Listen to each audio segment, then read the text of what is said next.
So lately, I've been coming across videos of OG YouTubers quitting, so I decided to do a deep dive and give my hot take about it.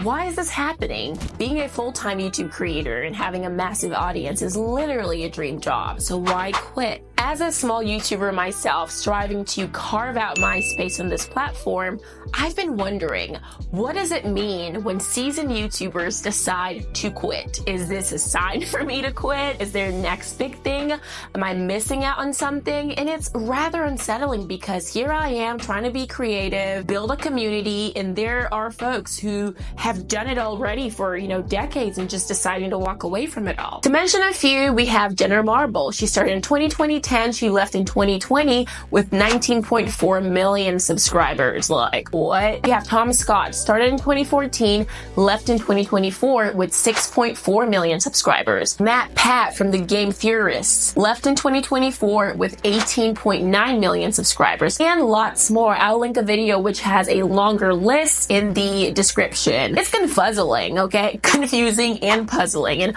while their videos go in depth about their reasons for quitting, I think it's a good idea to highlight the common factors that led to this and have a conversation about what the future holds for us small creators. So not only do we not end up in the same boat, but also we don't experience all the stressors that lead us to our dream job becoming a future liability. Trend number 1, creating consistent and high quality content on YouTube can be demanding and time consuming, and you won't always get the end result you desire. You're putting in lots and lots of creative and physical energy and hours of work, and that's not going to translate into monetary value.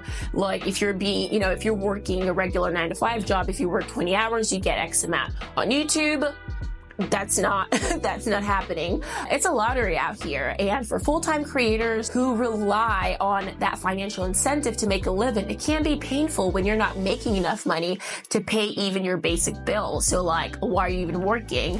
And changes in YouTube's monetization policies or fluctuation in their ad revenue can be a significant factor in their decision to leave, especially if they're relying heavily on YouTube income. YouTubers experience burnout from the pressure to continuously produce engaging videos. These days, attention is currency, and everything on the internet is vying for our attention. Buy this, watch this, click this. Even this video, right? And it can get rather noisy and draining. One of my favorite YouTubers put it very succinctly: you gotta shake that ass for the algorithm, basically, or else you become irrelevant. The world moves on, they barely watch our video and they move on to the next content. And so we find creators getting stuck on that hamster wheel of chasing the YouTube algorithm, which is always changing. Like, you can't hack it. I don't care what you say, you can't hack it. What worked today is not going to work tomorrow, and you always have to be on your toes trying to get traction. And YouTube often updates its algorithms and policies, which affects how content is recommended and monetized. And these changes can impact a creator's visibility, their revenue, or the kind of content that they can produce. Another shared sentiment that I've seen is them feeling pigeonholed into certain content that they've been making for years, that their algorithm and subscribers love. And so when they decided they don't want to make content on that anymore, they're basically stuck with videos and no one to watch it. And which is why that, mainstream advice of niching down is not really the best way, because people come for your content, they stay for your personality. So where do we go from here? I've reflected a bit on this, and I want to share a few thoughts. Firstly, building a portfolio that ties into your personal brand is more impactful than chasing social media numbers. When you establish authority in your field that's based on real knowledge and accomplishment and tangible value, not just follower counts.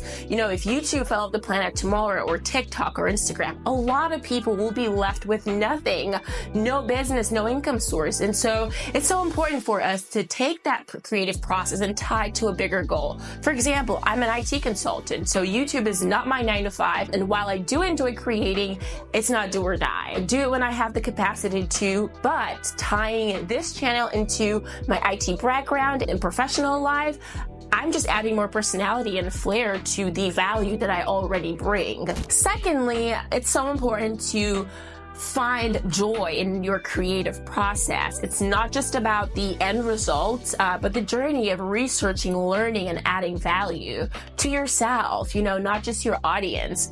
When something you're passionate about becomes a job that requires lots and lots of hard work, you essentially lose that spark that inspired you to start in the first place. YouTube is a lot of work. This video is taking me a lot of hours to bring to life, but I'm not relying on it for my, monetary value, and I'm not posting it because I think I'm going to make money from it. I truly find joy in it no matter how long it's taking me. There are days when my views barely gets to 100, but I remember why I'm doing this. I love creating. I cherish the process of brainstorming, creating bullet points, editing, and, just playing with graphics. And it's not always sunshine and rainbows. There are times when I hit creative blocks, and that's where finding balance comes in. When passion starts to feel like a job and the prospect of monetizing feels distant, it's time to reassess. Why continue down a path with uncertain rewards when you could be out here offering both fulfillment and financial stability? But here's my take. If you enjoy creating,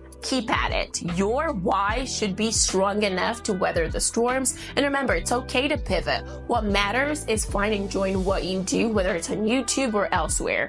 I'm still on this journey myself. I'm still exploring my, ikigai, that sweet spot where passion, skill, and value intersect.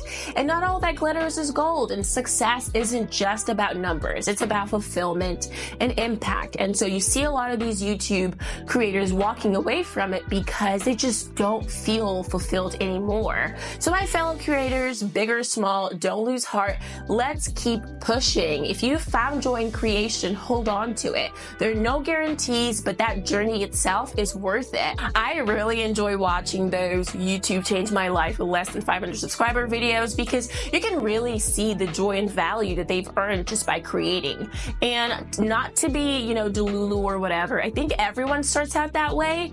The stakes just gets higher and higher the bigger you grow in life and really on any platform. What's that saying? More money, more problems? Well, in this context, more value, more problems. So if you're also a small or new YouTuber or even just a viewer, I'd love to hear your sentiments on this topic. Don't forget to like, share, subscribe, do all the YouTube things, and I will see you in the next one. Bye!